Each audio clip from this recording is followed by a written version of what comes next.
Please help me welcome very talented Pauline Herveaux, everybody.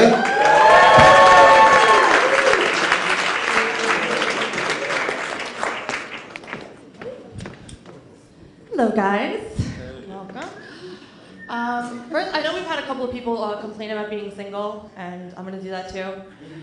It's really hard to do in New York City, but I'm sick of telling people that I'm single. So when people ask now, I just tell them that I suffer from a very severe vitamin D deficiency. So if anyone would like to administer me my vitamins later, meet me after the show. But no, it's hard being single. It's really hard. And I'm noticing it's getting harder as I'm getting older. I'm in my mid-20s now, and back when I was in college, it was so much simpler because we had this nice casual situation known as friends with benefits. Has anyone ever been in that slip? I hear some giggling, so yeah, you know. So good. But now, yeah, like I said, I'm getting older. So it's getting more difficult because now benefits is taking on a new connotation when I meet a guy. I'm aging out of the family medical plan. Think about it.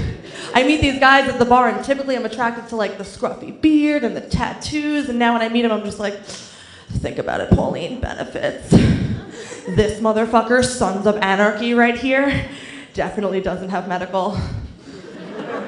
He looks like he could break someone's jaw at the bar, but he doesn't have the dental to cover the bill, so that's why I'm dating an Asian dentist, Dr. Chu.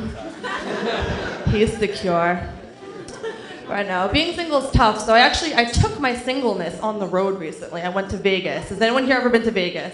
Vegas people. All right, let me see. Raise your hand if you went to Vegas, somebody. Okay. When you went to Vegas, how did you travel around? Taxis, okay, smart girl, smart girl.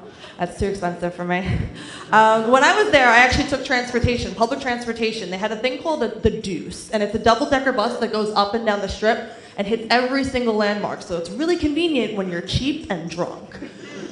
So I take this Deuce one night, and I go to the club. I go to a place called Hakkasan. It's a club in the MGM Grand. And I meet this guy, he's buying me drinks, things are going really well, conversation, awesome. He asks me how my vacation is, how was my day?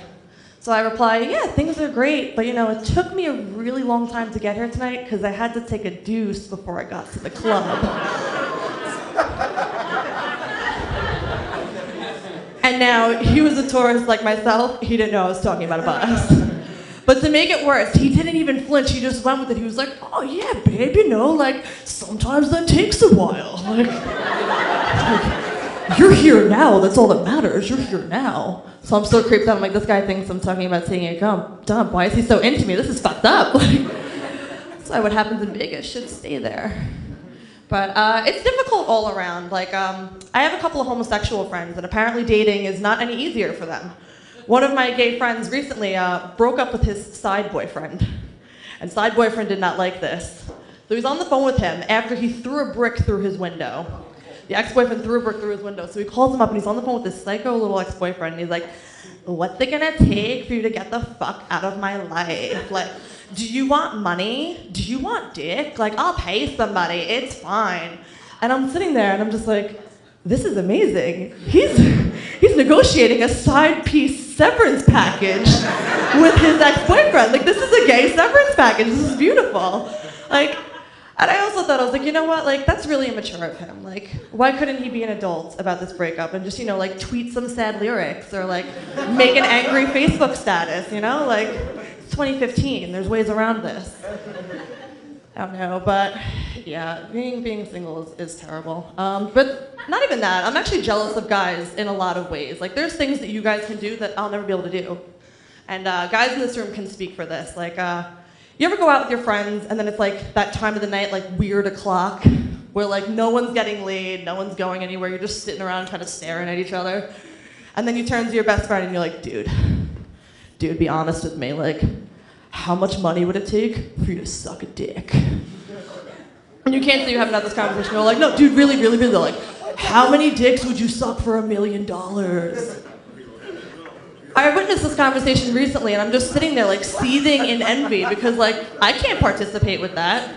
Nobody gives a shit how much money I'd suck a dick for, that just makes me a whore. Girls do that on the regular every single day for free. I'm either a whore or a really, really well paid prostitute. the options are there. But I don't know. Does anybody else get really creeped out by those texting and driving commercials? You know, the ones where it's like, my sister sent me the word the, and then I try so hard to sympathize, but like I just can't. I really can't, because I'm sorry. It's so bad. There's actually a law in Montana now where, not about texting and driving or drinking and driving, it's illegal jerking and driving. This is true, it's on the books. You can look it up on Wikipedia. But I'm so curious though, because it just gives a whole new meaning to like driving stick. So I just love it. I'm so curious. I really just want to see the PSAs for this, you know? Like, Bob was having a lonely night, so he decided to take a drive. He's watching YouPorn on his phone when all of a sudden he slammed into a ditch. So I'm gonna leave you with this. Don't drink and drive, don't text and drive. And if you're gonna jerk and drive, just do it the old-fashioned way. Like, have a friend do it, you know? Like, that's what the buddy system is for. Let's bring back the good old roadhead, you know? Like, I know gas prices are down, guys, but nobody should ride for free. It's either gas or ass. That's it. That's it. But that's my time, you guys. I'm Pauline Herveaux. Have a great night. Thank you so much.